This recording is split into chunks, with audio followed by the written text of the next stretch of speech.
একজন বীর মুক্তিযোদ্ধা, জাসদের উনি সভাপতি।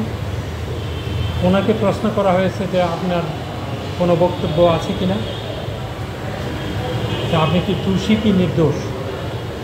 তো উনি তার নির্দোষ বলতে যে আদালতকে দিয়ে একটা কথা বলেছেন, তারপর উনি জোর গলায় বলেছেন যে উনি সম্পূর্ণরূপে নির্দোষ।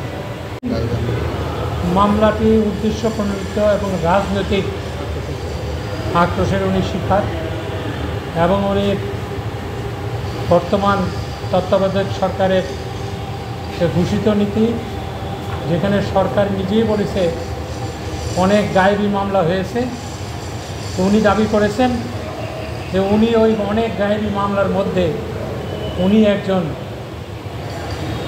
শিকার হয়েছেন, এইটা উনি দাবি করেছেন। স্যার কোনো প্রশ্ন নেবেন? গত তারিখে ছিল চার্জের উপর হিয়ারিং। সেখানে আমরা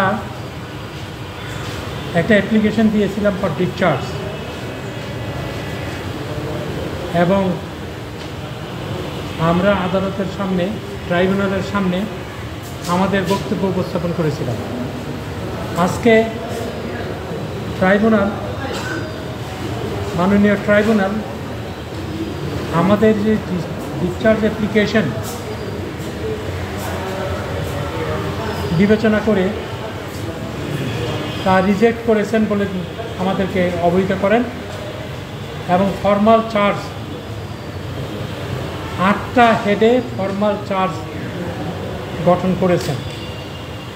ফর্মাল চার্জ গঠন করে আগামী 30 তারিখ দিন ধার্য করেছেন মামলার পরবর্তী কার্যক্রমের জন্য সাক্ষ্য গ্রহণ।